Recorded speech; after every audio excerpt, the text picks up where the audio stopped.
Hi everyone, welcome to the academy. അപ്പം M T എസിൻ്റെ നമ്മൾ പ്രീവിയസ് ഇയർ ക്വസ്റ്റ്യൻസ് ചെയ്യുന്ന സീരീസ് ആണ്.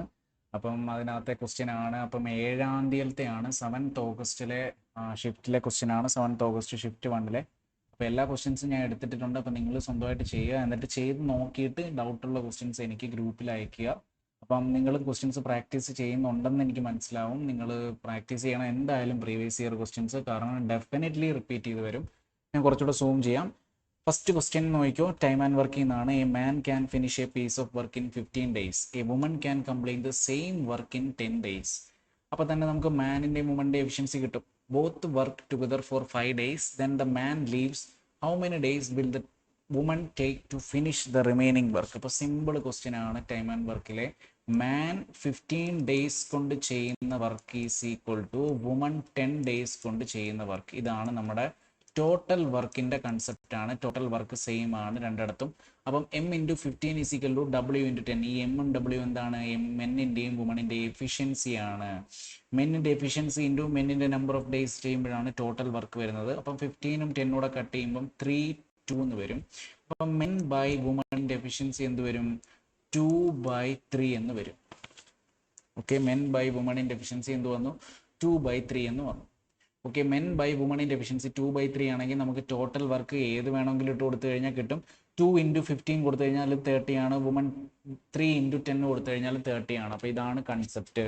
ഇത് കഴിഞ്ഞ് കഴിഞ്ഞാൽ ടോട്ടൽ വർക്ക് അപ്പം നമുക്ക് കിട്ടി 30. ടോട്ടൽ വർക്ക് 30 ആണ്. Both work together. ഇനി നമ്മൾ കഥ നോക്കണം. ബോത്ത് വർക്ക് ടുഗദർ ഫോർ എത്രയാണ്? 5 days. അപ്പം 2 എഫിഷ്യൻസി 3 എഫിഷ്യൻസി എങ്കിൽ 2 പേരൂടെ വർക്ക് ചെയ്ത് കഴിഞ്ഞാൽ ഒരു ദിവസം 5 പണി തീരും. അങ്ങനെയാണെങ്കിൽ 5 ദിവസം ഒരു പണി ചെയ്ത് കഴിഞ്ഞാൽ 5 × 5 ഈസ് ഈക്വൽ ടു 25 വർക്ക് എന്താണ്? കംപ്ലീറ്റ് ആയി അല്ലേ? 25 വർക്ക് കംപ്ലീറ്റ് ആയി. റിമൈനിങ് വർക്ക് എത്രയുണ്ട്? Remaining work is equal to 5 ആണ്. ആ 5 ആരാണ് ചെയ്യുന്നത്? മെൻ ലീവ് ചെയ്തു അല്ലേ? മെൻ പോയി, ഇനി വുമൺ മാത്രമേ ഉള്ളൂ. അപ്പോൾ 5/3 days കൂടെ എടുക്കും.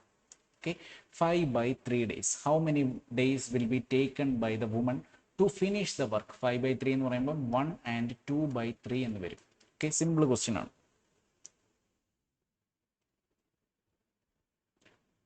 അടുത്ത പ്രോഫിറ്റ് ആൻഡ് ലോസിലെയാണ്. അപ്പം എല്ലാ ക്വസ്റ്റ്യനും നിങ്ങൾ സ്വന്തമായിട്ട് ട്രൈ ചെയ്ത് നോക്കണം. Cost price of 2 articles same ആണ്. 1 article among them is sold at a profit of 15%. And the other is sold at a profit of 12%. If the difference between their selling price is ₹18, then what is the cost price of each article ആണ് ചോദിച്ചിരിക്കുന്നത്. അപ്പം cost price same ആണെന്ന് ക്വസ്റ്റ്യനിൽ തന്നിട്ടുണ്ട്. പിന്നെന്താണ്? Cost price same ആണെന്ന് തന്നിട്ടുണ്ടെങ്കിൽ question കുറച്ചുകൂടെ എളുപ്പമായി. ഇപ്പോൾ കോസ്റ്റ് പ്രൈസ് വേണമെങ്കിൽ ജസ്റ്റ് നമുക്ക് 100 അങ്ങ് എടുക്കാം. അങ്ങനെയാണെങ്കിൽ ഫസ്റ്റ് സെല്ലിംഗ് പ്രൈസ് എന്ന് പറയുമ്പോൾ എത്രയാണ്? സിമ്പിൾ ആണല്ലേ. ഫസ്റ്റ് സെല്ലിംഗ് പ്രൈസ് എന്ന് പറയുമ്പോൾ 115 ആയിരിക്കും. സെക്കൻഡ് സെല്ലിംഗ് പ്രൈസ് എന്ന് പറയുമ്പോൾ വരും? സെക്കൻഡ് സെല്ലിംഗ് പ്രൈസ് എന്ന് പറയുമ്പോൾ എത്രയാണ്? 12% പ്രോഫിറ്റ് ആണ്, 112 ആയിരിക്കും. അപ്പം 115ഉം 112ഉം ഇത് തമ്മിലുള്ള ഡിഫറൻസ് 3 യൂണിറ്റ് ആണ് തന്നിരിക്കുന്നത്. ക്വസ്റ്റ്യനകത്ത് എത്ര? ₹18. റുപ്പീസിന്റെ സിമ്പിളൊക്കെ ഉണ്ട്. അപ്പോൾ 1 യൂണിറ്റ് എന്ന് പറയുമ്പോൾ എത്രയാണ്? 6 രൂപ അല്ലേ? 1 യൂണിറ്റ് എന്ന് പറയുമ്പോൾ 6 രൂപയാണ്. നമ്മുടെ കോസ്റ്റ് പ്രൈസ് എത്ര യൂണിറ്റ് ആയിരുന്നു? 100 രൂപ. Therefore 600 rupees will be your answer. അടുത്ത monthly income of Mohit and Prakash are in the ratio 2:3. Their monthly expenditures are in the ratio 3:5. If each save ₹5,000 per month, then what is the sum of the monthly income of Mohit and Prakash ആണ് typical എന്ത് നമ്മുടെ cross പ്രോഡക്റ്റിന്റെ question. അപ്പം ഇത് എന്തായാലും repeat ചെയ്ത് വരും. അപ്പം income തന്നിട്ടുണ്ട്, ഇതാണ് 2:3. എക്സ്പെൻഡിച്ചറിന്റെ റേഷ്യോ എത്രയാണ് തന്നിരിക്കുന്നത്? 3:5. ഇതിങ്ങനെ പ്രോബ്ലം സോൾവിങ് സീരീസ് ആയതുകൊണ്ടാണ് ഞാൻ ഇങ്ങനെ ഷോർട്ട് കട്ടായിട്ട് മാത്രം എഴുതുന്നത്. സേവിങ്ങിൻ്റെ സീരീസ് ആണ് 1:1. നമ്മുടെ ക്ലാസ്സിനകത്ത് റേഷ്യോ ആൻഡ് പ്രൊപ്പോർഷൻ്റെ ക്ലാസ്സിനകത്ത് ഇത് ഡീറ്റെയിൽ ആയിട്ട് തന്നെ എക്സ്പ്ലെയിൻ ചെയ്യുന്നുണ്ട് കേട്ടോ. അപ്പോൾ ക്രോസ് ചെയ്ത് കഴിയുമ്പോൾ എത്രയാണ്? 1:1 അല്ല, 5,000 കൊണ്ട് വേണമെങ്കിൽ നമുക്ക് മൾട്ടിപ്ലൈ ചെയ്യാം. രണ്ടും സെയിം ആണ് അല്ലേ? അപ്പോൾ ക്രോസ് ചെയ്ത് കഴിയുമ്പോൾ എത്ര വരും? 10 - 9 എന്ന് പറയുമ്പോൾ 1 യൂണിറ്റ്. 5 - 3 എന്ന് പറയുമ്പോൾ 2 യൂണിറ്റ്. 2 × 5,000 എന്ന് പറയുമ്പോൾ എത്ര വരും? 10,000 rupees എന്ന് വരും. 1 unit goes to 10,000. Then find the sum of the monthly income എന്ന് പറയുമ്പോൾ 2 + 3 = 5, 50,000 you will be your answer. അടുത്ത, what is the area of the triangle whose sides are 7, 24 and 25? ഇത് കഴിഞ്ഞ ഷിഫ്റ്റിന് നമ്മൾ ചെയ്ത ഷിഫ്റ്റിനെക്കാട്ടി കുറച്ചുകൂടെ എളുപ്പമുള്ള ഷിഫ്റ്റ് ആണ്. 7, 24, 25 റൈറ്റ് ആംഗുലർ ട്രയാങ്കിൾ ആണ്. ഉറക്കത്തിൽ വരെ പഠിച്ചു വെച്ചേക്കുക. അപ്പം റൈറ്റ് ആംഗിൾ ട്രയാംഗിൾ ആണെങ്കിൽ ഇത് 7 ആയിരിക്കും, ഇത് 24 ആയിരിക്കും. ഹാഫ് ഇൻറ്റു ബി എച്ച് ആയിരിക്കും ഫോർമുല. റൈറ്റ് ആംഗിൾ ട്രയാംഗിളിൻ്റെ ഏരിയ കണ്ടുപിടിക്കുന്ന ഫോർമുല ഹാഫ് ബി എച്ച് ആണ്. Half B H is equal to half into base 7 ആണ്, 24 ആണ് ഹൈറ്റ്. അല്ലെങ്കിൽ തിരിച്ചെടുത്താലും മതി, ഏതാണെങ്കിലും കുഴപ്പമില്ല. 12 into 7 is equal to 84 will be your answer. ചെറിയ ഇതുപോലത്തെ മെൻസുറേഷൻ ക്വസ്റ്റ്യൻസ് കൂടെ MTSന് വരാറുണ്ട്. അതായത് what is the area of the largest square which can be inscribed in a circle of radius 14 centimetre. അപ്പോൾ ഒരു സർക്കിളിനകത്ത് ഇൻസ്ക്രൈബ് ചെയ്തിരിക്കുന്ന സ്ക്വയറിന്റെ ഫിഗർ ഒന്നും അത്ര നല്ലതൊന്നുമല്ല, പക്ഷേ ഞാൻ മാക്സിമം ഒപ്പിക്കാം. ഇതിനകത്തൊരു സ്ക്വയർ വെച്ചിട്ടുണ്ടെന്നാണ് പറഞ്ഞേക്കുന്നത് അല്ലേ. അപ്പോൾ ഇതിനകത്തൊരു സ്ക്വയർ വെച്ചിട്ടുണ്ടെങ്കിൽ ഇങ്ങനെ ആയിരിക്കും വരുന്നത്. ഒരു സർക്കിളിനകത്തൊരു square which can be inscribed in a circle ആണ്, അകത്താണ് വെച്ചിരിക്കുന്നത്. അപ്പം ഇങ്ങനെയാണ് വെച്ചിരിക്കുന്നതെങ്കിൽ ഇതിൻ്റെ പ്രത്യേകത എന്താണ്? സ്ക്വയറിൻ്റെ ഡയഗണൽ എന്ന് പറഞ്ഞാൽ സർക്കിളിൻ്റെ ഡയമീറ്റർ. ഈ ഒരു ചെറിയ കൺസെപ്റ്റ് മാത്രമേ ഉള്ളൂ. സ്ക്വയറിൻ്റെ ഡയഗണൽ, അതായത് ഇതിൻ്റെ സൈഡ് എ, ഇതിൻ്റെ സൈഡ് എ, എല്ലാം എ ആയിരിക്കുമല്ലോ. അപ്പോൾ എ ആണെങ്കിൽ ഡയഗണൽ എന്ന് പറയുമ്പോൾ √2a ആയിരിക്കും. അപ്പം √2a ഈസ് ഈക്വൽ ടു എന്താണ്? റേഡിയസിൻ്റെ ഡബിൾ, അതായത് 14 സെൻറ്റിമീറ്റർ എന്ന് പറയുമ്പോൾ 28 സെൻറ്റിമീറ്റർ എന്ന് വരും. അങ്ങനെയാണ് a is equal to 28 √2 cut ചെയ്യുമ്പോൾ എത്ര വരും? 14√2 സെൻറ്റിമീറ്റർ എന്ന് വരും. അങ്ങനെയാണ് സ്ക്വയറിൻ്റെ ഏരിയ ആയിരിക്കും ചോദിച്ചിരിക്കുന്നത്. a square is equal to 196 into 2 എന്ന് വരും. യൂണിറ്റ് ഡിജിറ്റ് 2 ആണ്, 392 സെൻറ്റിമീറ്റർ സ്ക്വയർ. ഓക്കെ, അടുത്ത ആറാമത്തെ ക്വസ്റ്റ്യൻ എന്താണ്? സിംപ്ലിഫിക്കേഷൻ. സിംപ്ലിഫിക്കേഷൻ ക്വസ്റ്റ്യൻ നിങ്ങൾ സ്വന്തമായിട്ട് ചെയ്യുക. കുറച്ചു സെക്കൻഡ്സിനുള്ളിൽ ചെയ്യുന്നവരാണ് മിടുക്കന്മാരും മിടുക്കികളും. ഓക്കെ, അടുത്ത a bus covers first 200 kilometre of a journey in 4 hours and the next 600 kilometre in 6 hours. What is the average speed of the bus for the whole journey? അപ്പോൾ ഇതും സിമ്പിൾ സംഭവം ആയതുകൊണ്ട് total distance by total time ചെയ്ത് കഴിഞ്ഞാൽ മതി. Total അതിൻ്റെ സംഭവമേ ഉള്ളൂ. Total distance എന്ന് പറയുമ്പോൾ എത്രയും 800 ഡിവൈഡഡ് ബൈ ടോട്ടൽ ടൈം എന്ന് പറയുമ്പോൾ 200 കിലോമീറ്റർ 4 മണിക്കൂറിലാണ് പോകുന്നതെങ്കിൽ 4 മണിക്കൂർ തന്നിട്ടുണ്ടല്ലേ, സമയം തന്നിട്ടുണ്ട്. 4 + 6 സിമ്പിളാണ്. 800 ബൈ 10, ഇതൊരു പാടുമില്ല. 80 കിലോമീറ്റർ പെർ അവർ എന്ന് വരും. നമുക്ക് സമയവും തന്നിട്ടുണ്ട്, ഇത് തന്നിട്ടുണ്ട്. ഒരു ഫോർമുലയും വേണ്ട, ഒന്നും വേണ്ട. Total distance by total time. Average സ്പീഡിന്റെ ഫോർമുല എന്ന് പറഞ്ഞു കഴിഞ്ഞാൽ അത്രയേ ഉള്ളൂ. Total distance by total time. This is the concept. അടുത്ത ratio of 2 whole numbers. Whole numbers എന്ന് പറഞ്ഞു കഴിഞ്ഞാൽ നമുക്കറിയാം 0, 1, 2, 3 അങ്ങനെ പോകുന്ന നമ്പേഴ്സിനെയാണ് ഹോൾ നമ്പേഴ്സ് എന്ന് പറയുന്നത് അല്ലേ. റേഷ്യോ അവരുടെ തന്നിട്ടുണ്ട് 5:7. Which of the following can be there some? Can be there some എന്ന് പറയുമ്പോൾ സം എന്ന് പറയുമ്പോൾ 5 റേഷ്യോ, ഇത് 5x ആണ്, ഇത് 7x ആണെങ്കിൽ ഇതിന്റെ സം എന്ന് പറയുമ്പോൾ എത്ര വരും? 12x ആയിരിക്കും അല്ലേ. അപ്പൊ ഈ എക്സിന് ഏത് വാല്യൂ വേണമെങ്കിലും വരാം. 1 വരാം, 2 വരാം, 3 വരാം, 4 വരാം. അപ്പോൾ 12ന്റെ ഏതെങ്കിലും ഒരു മൾട്ടിപ്പിൾ ആയിരിക്കും അവരുടെ സം. അങ്ങനെ ഒരൊറ്റ ഓപ്ഷനേ ഉള്ളൂ, 60. ഓക്കെ, ഇത്രയ്ക്ക് സിമ്പിൾ ആയിട്ടാണ് ചോദിച്ചിരിക്കുന്നത്. അടുത്ത കോമ്പൗണ്ട് ഇൻട്രസ്റ്റിന്റെ ആണ്. A certain sum invested on compound interest annually grows to 5040 in 3 years. The rate of interest is 20% for the first year, 40% for the second year, 50% for the third year. Then what is the sum? Okay, sum grows to 5040. Certain sum invested on a compound interest. അപ്പോൾ amount ആണ് തന്നിരിക്കുന്നത് 5040. നമ്മൾ ചോദിച്ചിരിക്കുന്നത് എന്താണ്? Principle. നമുക്ക് ഏത് method വേണമെങ്കിലും ചെയ്യാം, സക്സസീവ് ഒക്കെ ചെയ്യാം. ഞാനിവിടെ ജസ്റ്റ് റേഷ്യോ മെത്തേഡാണ് ചെയ്യുന്നത്. 20% എന്ന് പറയുമ്പോൾ 1/5. അപ്പോൾ എന്തായി? 5:6. ഓക്കെ, 40% എന്ന് പറയുമ്പോൾ 2/5. അപ്പോൾ എത്രയായി? 5 എത്രയായി? 7 ആയി. അടുത്ത 50% എന്ന് പറയുമ്പോൾ 1/2. 2 എന്തായി? 3 ആയി. ഓക്കെ, അപ്പോൾ 25 2 50 എന്ന് വരും. ഇവിടെ എത്ര വരും? 42. 21 × 6 എന്ന് പറയുമ്പോൾ 126 എന്ന് വരും. അപ്പോൾ 126 എന്ന് പറയുമ്പോൾ ഇതാണ് നമ്മുടെ എമൗണ്ട്, ഇതാണ് നമ്മുടെ പ്രിൻസിപ്പിൾ അല്ലേ. അങ്ങനെയാണെങ്കിൽ 5040 ആണ് നമ്മുടെ സമ്മ്. 5040 ഡിവൈഡഡ് ബൈ 126 എന്ന് വരും. അപ്പോൾ 126 എന്ന് പറയുമ്പോൾ എത്ര വട്ടം പോവും? 126, 252, 504, 40 ടൈംസ് വരും അല്ലേ. 40 ടൈംസ് ആണ്. 40 × 50 ആണ് നമ്മുടെ ആൻസർ. 40 × 50 എന്ന് പറയുമ്പോൾ 2000 എന്ന ആൻസർ വരും. 2000 എന്ന ആൻസർ വരും. ഓക്കെ, അടുത്തയും ടൈം ആൻഡ് വർക്കിലെ ക്വസ്റ്റ്യൻ ആണ്. ടൈം ആൻഡ് വർക്കിൽ നിന്ന് 1-2 ക്വസ്റ്റ്യൻ പ്രതീക്ഷിക്കാം കേട്ടോ. Samrat alone can complete a work in 10 days. Time and വർക്കിന്റെ ക്ലാസ് ഇപ്പോൾ ഉടനെ വരും. നമ്മളതൊക്കെ റെക്കോർഡ് ചെയ്തതാണ്. Samrat alone can complete a work in 10 days. Virat alone can complete the same work in 40 days. If they are working on alternate days with Samrat starting the work, then in how many days will the total work will be completed? അപ്പം ഇത് നമുക്ക് വേണമെങ്കിൽ LCM method വഴി ചെയ്യാം. സാമ്രാട്ട് 10 ദിവസം കൊണ്ട് ചെയ്യുന്നു, വിരാട്ട് 40 ദിവസം കൊണ്ട് ചെയ്യുന്നു. അപ്പം നമ്മുടെ LCM എന്ന് പറയുമ്പം 40 വരും. ഇതായിരിക്കും നമ്മുടെ എന്ത് ടോട്ടൽ വർക്ക്. അപ്പം സാമ്രാട്ടിൻ്റെ എഫിഷ്യൻസി എന്ന് പറയുമ്പോൾ എത്ര വരും? 4. വിരാട്ടിൻ്റെ എഫിഷ്യൻസി എന്ന് പറയുമ്പോൾ എത്ര വരും? 1. ഇനി ഇത് ചെയ്യുന്നത് എങ്ങനെയാണ്? സാമ്രാട്ടാണ് ആദ്യം വർക്ക് തുടങ്ങുന്നത്. അടുത്ത ദിവസം എന്ത് ചെയ്യും? വിരാട്ട് വർക്ക് ചെയ്യും. അപ്പം സാമ്രാട്ട് വർക്ക് ചെയ്യുമ്പോൾ 4 പണി തീർത്തു. അടുത്ത വിരാട്ട് വർക്ക് ചെയ്യുമ്പോൾ 5 പണി തീർത്തു. അപ്പൊ 5 പണി തീരുന്നുണ്ട് എത്ര ദിവസം കൊണ്ട്? 2 ദിവസം കൊണ്ട്, അല്ലേ? നമുക്ക് എത്ര പണിയാണ് തീരേണ്ടത്? 40. അപ്പം 5 × 8 അല്ലേ 40. അങ്ങനെയാണ് 2 days × 8 will be your answer. എത്രയായിരിക്കും? 16 days.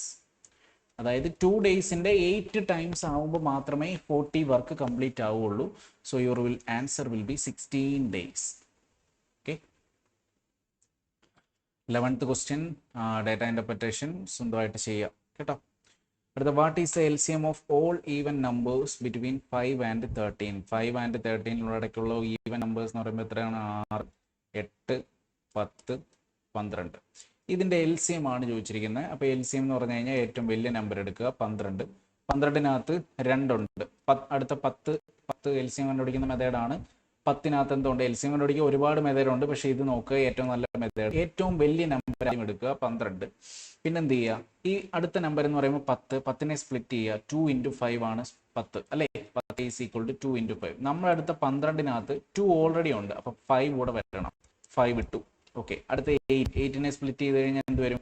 4 × 2 എന്ന് എഴുതാം. 4 നമ്മുടെ കയ്യിൽ ഓൾറെഡി ഉണ്ട്, 12നകത്ത് 4 ഉണ്ട്, അല്ലേ? അപ്പോൾ 2 ആണ് ഇനി ഇല്ലാത്തത്, അപ്പം 2 കൂടെ ഇട്ടു. ഓക്കെ. അടുത്ത 6നകത്ത് 3 ഉണ്ട്, ഓൾറെഡി 2 ഉണ്ട്, അപ്പം ഇനി ഒന്നും വേണ്ട, 6നകത്തൊന്നും ഒന്നും വേണ്ട. അപ്പം this will be your LCM. അപ്പം 60 × 2 എന്ന് പറയുമ്പോൾ 120. ഓക്കെ. അല്ലെങ്കിൽ എന്ത് ചെയ്യുക? ഈ ഏറ്റവും വലിയ നമ്പർ 12 എടുക്കുക, 12ന്റെ മൾട്ടിപ്പിൾ ചെക്ക് ചെയ്യുക. മൾട്ടിപ്പിളിനകത്ത് ഏത് മൾട്ടിപ്പിളിനകത്ത് ആണ് ഇതിൻ്റെ എല്ലാത്തിൻ്റെയും ഒരു കോമൺ മൾട്ടിപ്പിൾ വരുന്നതെന്ന് നോക്കുക. Okay. That will be your least common multiple. അടുത്ത, average of 12 numbers is 48. Average of 12 numbers വന്നിട്ടുണ്ട് 48. If each number is increased by 11, എല്ലാ നമ്പേഴ്സും 11 വെച്ച് കൂട്ടുകയാണെങ്കിൽ what will be your new average? Simple question ആണ്, അല്ലേ? ആവറേജിന്റെ കൺസെപ്റ്റ് അറിയാൻ ആളെ സംബന്ധിച്ചിടത്തോളം വളരെ സിമ്പിൾ ക്വസ്റ്റ്യൻ ആണ്. 12 നമ്പേഴ്സ് 48 എന്ന് പറഞ്ഞു കഴിഞ്ഞാൽ 12 പേര് 48 എന്ന് പറയുന്ന ഒരു പ്ലക്കാർഡും പിടിച്ച് നിൽക്കണമെന്ന് നിങ്ങളങ്ങ് വിചാരിക്കുക. ഓക്കെ. 48 പേര് ഒരു പ്ലക്കാർഡും പിടിച്ചുകൊണ്ട് നിൽക്കുകയാണ്. ഓക്കെ. അപ്പോഴാണ് 12 പേരുണ്ട് എന്നാൽ മാത്രമേ എന്ത് ആവുള്ളൂ? ഇതാണ് ആവറേജിന്റെ കൺസെപ്റ്റ്. ഇങ്ങനെ 12 പേര് 48 പിടിച്ചുകൊണ്ട് നിന്ന് കഴിഞ്ഞാൽ മാത്രമേ 12 നമ്പേഴ്സിന്റെ 48 ആവുള്ളൂ. അപ്പോൾ ഓരോരുത്തർക്കും 11 വെച്ച് കൂട്ടി, അല്ലേ? ഓരോരുത്തർക്കും 11 വെച്ച് കൂട്ടി കഴിഞ്ഞു കഴിഞ്ഞാൽ അതെന്താണ് അതിനർത്ഥം? എല്ലാവർക്കും ആവറേജും എന്ത് കൂടും? അത്രയും പേർക്കും എന്ത് കൂടും? 11 കൂടും. അപ്പോൾ 11 കൂടിക്കഴിഞ്ഞാൽ 48ന്റെ കൂടെ +11 59 ആവും എല്ലാവരുടെയും average. Okay. What will be the new average? 59. വളരെ സിമ്പിൾ ക്വസ്റ്റ്യൻ അല്ലേ?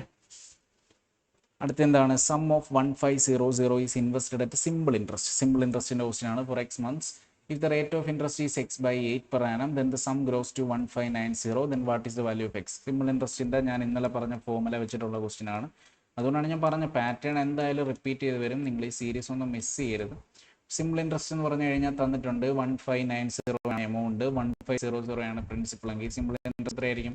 90 രൂപ, അല്ലേ? 1500 ആണ് പ്രിൻസിപ്പൾ ഇൻറ്റു സിമ്പിൾ ഇൻട്രസ്റ്റിന്റെ റേറ്റ് എത്രയാണ് തന്നിരിക്കുന്നത്? X by 8. Number of years എത്രയാണ്? X മന്ത് ആണ് തന്നിരിക്കുന്നത്, അല്ലേ? X മന്ത് ആണെങ്കിൽ ഡിവൈഡഡ് ബൈ 12 ചെയ്യണം, ഡിവൈഡഡ് ബൈ 100. ഇതാണ് നമ്മുടെ ഫോർമുല, അല്ലേ? അപ്പോൾ കട്ട് ചെയ്യുമ്പോൾ എത്ര വരും? 15ഉം 90ഉം കട്ട് ചെയ്യുമ്പോൾ 6 എന്ന് വരും. X² ഈസ് ഈക്വൽ ടു 6 × 8 × 12 എന്ന് വന്നു. അപ്പോൾ ഇതിനെ നമ്മൾ സ്പ്ലിറ്റ് ചെയ്ത് കഴിഞ്ഞാൽ 2 × 3 × 4 × 2 × 3 × 4 എന്ന് എഴുതാം, അല്ലേ? അപ്പോൾ ഇത് X² ആണ്. അപ്പോൾ X നമ്മൾ എഴുതി കഴിഞ്ഞ് കഴിഞ്ഞാൽ ഇതിനകത്ത് ഏതെങ്കിലും ഒരു വാല്യൂ വരത്തുള്ളൂ. അപ്പോൾ 2 2ന് പകരം ഒരു 2, 2 3ക്ക് പകരം ഒരു 3, 2 4ന് പകരം ഒരു 4. Therefore, your answer will be 24. 24 will be your answer. A man sold at a watch at a discount of 60% for 1560. Then what is the marked price? അപ്പോൾ 60% ഡിസ്കൗണ്ട് എങ്കിൽ 40% എന്ത് സെല്ലിംഗ് പ്രൈസ് അല്ലേ? 40% 1560, 100% കണ്ടുപിടിക്കുക. ഇത്രയേ ഉള്ളൂ ക്വസ്റ്റ്യൻ. ഓക്കെ, ഇനിയിപ്പോൾ ഇതെന്താണെന്ന് എന്നോട് പറഞ്ഞുതരാം. 100% ഞാൻ മാർക്കറ്റ് പ്രൈസിനെ എടുത്തു കഴിഞ്ഞാൽ 60% ഡിസ്കൗണ്ട് കൊടുത്തു കഴിഞ്ഞാൽ what will be your selling price? 40%. Okay, അപ്പോൾ ഇതാണ് ഞാൻ എഴുതിയിരിക്കുന്നത്. 40% ആണ് നമുക്ക് ക്വസ്റ്റ്യനകത്ത് തന്നിരിക്കുന്നത് 1560 എങ്കിൽ 100% കണ്ടുപിടിക്കുക. ഇത്രയേ ഉള്ളൂ. ഈ 0യും 0യും നോക്കണ്ട, ബാക്കി മാത്രം ചെയ്താൽ മതി കേട്ടോ. 1560 ഡിവൈഡഡ് ബൈ 4 വരും, 3900 എന്ന് വരും. 16 ഡേറ്റ ഇൻ്റർപ്രിറ്റേഷൻ ആണ്, സ്വന്തമായിട്ട് ചെയ്യാം. അടുത്ത 17 എന്താണ്? പ്രോഫിറ്റ് ആൻഡ് ലോസ് ആണ്. Again the difference between the cost price and selling price of a bat is 180. If there is a profit of 20%, then what is the selling price of the bat? Okay, simple question. അപ്പം 100 നമ്മൾ CP എടുത്തു കഴിഞ്ഞാൽ 20% ആണെങ്കിൽ 120 ആയിരിക്കും എന്ത്? Selling price. The difference between the cost price and selling price വന്നിട്ടുണ്ട്. Ratio വെച്ചും ചെയ്യാം കേട്ടോ, എൻ്റെ ഒന്നും ആവശ്യമില്ല. 20 എന്ന് പറഞ്ഞു കഴിഞ്ഞാൽ എത്രയാണ്? 180 തന്നിട്ടുണ്ട്. അപ്പോൾ 1 യൂണിറ്റ് എന്ന് പറഞ്ഞു കഴിഞ്ഞാൽ എത്രയാണ്? 9 rupees. 1 യൂണിറ്റ് 9 rupees ആണ്. What is the selling price of the bat ആണ്. സെല്ലിംഗ് പ്രൈസ് എന്ന് പറയുമ്പോൾ 120 × 9. 120 × 9 will be your answer 1080. 18ാമത്തെ ക്വസ്റ്റ്യനും ഡേറ്റ ഇൻ്റർപ്രിറ്റേഷൻ ആണ്, സ്വന്തമായിട്ട് ട്രൈ ചെയ്യുക. അടുത്ത the number of tables that can be purchased by a person in 2800 rupees gets reduced by rupees 20 if the price is increased by 40%. What is the initial price of each table?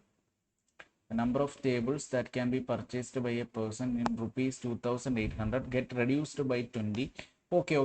If the price increased by 40%, അതായത് നമ്മുടെ മറ്റേ പെർസെൻറ്റേജിനകത്ത് പറഞ്ഞ അതേ സംഭവം തന്നെയാണ്. Price into consumption is equal to expenditure. Price into consumption equal to expenditure.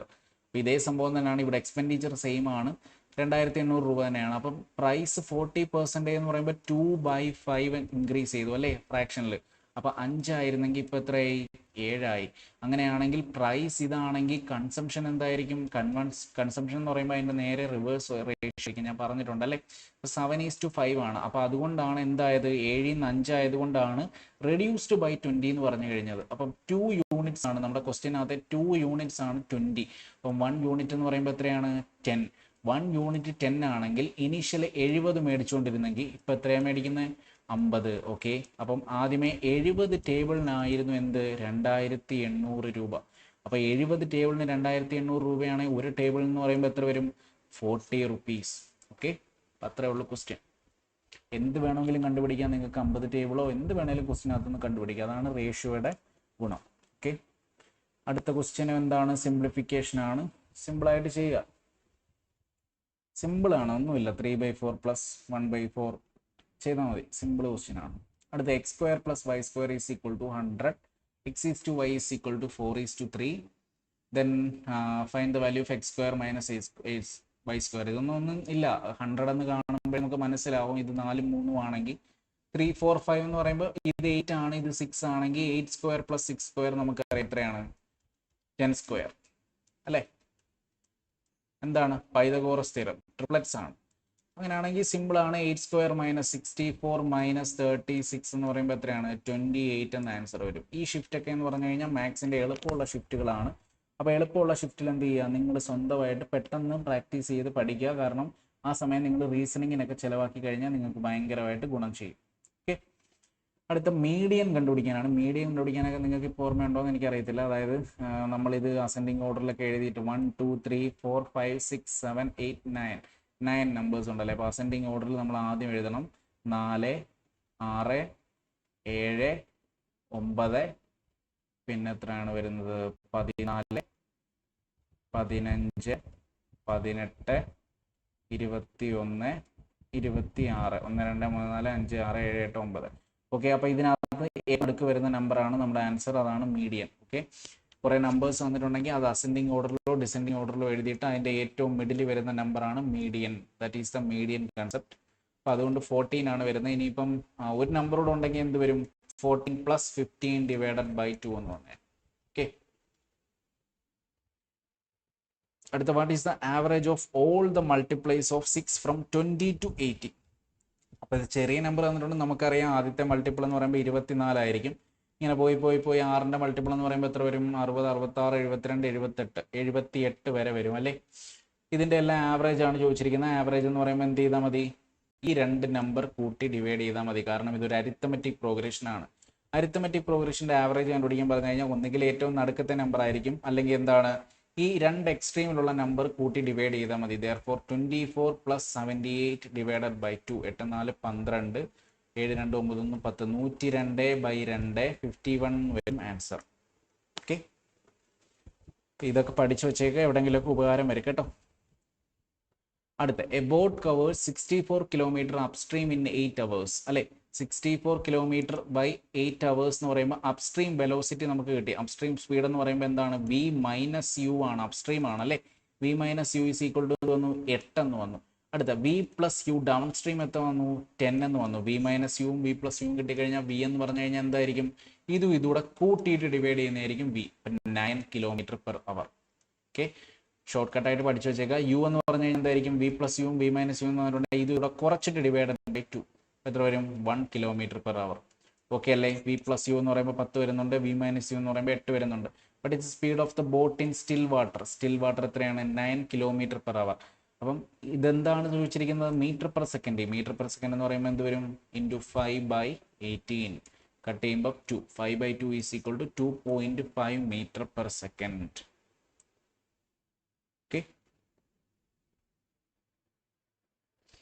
Okay, അടുത്ത last question ആണ്. ഇത് നിങ്ങൾ സ്വന്തമായിട്ട് ചെയ്ത് നോക്കുക. ഇത് ഞാൻ നിങ്ങൾക്ക് ഹോംവർക്ക് ആയിട്ട് തരികയാണ്. സിമ്പിൾ ആണ്. Height of a right circular cone ഉണ്ട്. Cost of painting the curved surface area of the cone ആണ്. Curved surface area of the cone ഞാൻ പറഞ്ഞുതരാം. Curved surface area of the cone എന്താണ് formula? Curved surface area of the cone = πr/l ആണ്. Four a cone, ഒരു കോൺ ആണെങ്കിൽ πr/l ആണ്. ഇതാണ് നമ്മുടെ radius of the base circle. ഇനി ഇതാണ് സ്ലാൻഡ്, ഇതാണ് ഹൈറ്റ്, ഇതാണ് slant edge. Okay, slant height ആണ് തന്നിരിക്കുന്നത് L. πr/l, ഈ L ആണ് നമുക്ക് തന്നിരിക്കുന്നത്. ബേസ് തന്നിട്ടുണ്ട് 7 cm ആണ്. ഹൈറ്റ് തന്നിട്ടുണ്ട് 24 cm ആണ്. 7 24 നമ്മൾ നേരത്തെ കണ്ട ട്രിപ്ലറ്റ് ആണ്. അപ്പോൾ L നമുക്ക് ഡയറക്റ്റ് ആയിട്ട് കിട്ടും 25 cm. 6 തന്നിട്ടുണ്ട്, നേരെ ഇട്ട് കൊടുക്കുക. ഇനി കോസ്റ്റ് ഓഫ് പെയിന്റിംഗ് ആണ്. പെയിന്റിംഗ് ചെയ്യുമ്പോൾ 6 കൊണ്ട് മൾട്ടിപ്ലൈ ചെയ്യുക. ഓക്കെ, പൈയുടെ വാല്യൂ 22/7 എടുക്കുക. 22/7 എടുക്കുമ്പോൾ ഓൾവേസ് റിമെമ്പർ 11ൻ്റെ മൾട്ടിപ്പിൾ ആയിരിക്കും. 11ൻ്റെ മൾട്ടിപ്പിൾ ആവാൻ സാധ്യതയുണ്ട്. ആൻസർ 11ൻ്റെ മൾട്ടിപ്പിൾ ഇതല്ല, 11ൻ്റെ മൾട്ടിപ്പിൾ ഇതല്ല. So your answer will be ഇതോ. ഓക്കെ, ഇനി ഇതും അല്ലായിരുന്നെങ്കിൽ നമ്മുടെ ആൻസർ ഇതെന്തായിരിക്കും? ഇത് മാത്രമായിരുന്നേനെ. ഓക്കെ, അപ്പോൾ അതൊക്കെ ചെക്ക് ചെയ്യുക കേട്ടോ. അപ്പോൾ thank you for the session. അപ്പോൾ എല്ലാവരും ലൈക്ക് ചെയ്യുക, എന്ത് ചെയ്യുക, മാക്സിമം ഷെയർ ചെയ്യുക. നിങ്ങൾക്ക് വേണ്ടിയിട്ടാണ് ഈ ക്ലാസ് എടുക്കുന്നത്. നിങ്ങൾ കാണുക, ചെയ്ത് പഠിക്കുക കേട്ടോ. ഇത് മാത്രമല്ല, ഇനിയും ക്വസ്റ്റ്യൻസ് ചെയ്യുക, എന്നിട്ട് ഡൗട്ടുള്ളതൊക്കെ എനിക്ക് അയക്കുക. Okay, thank you.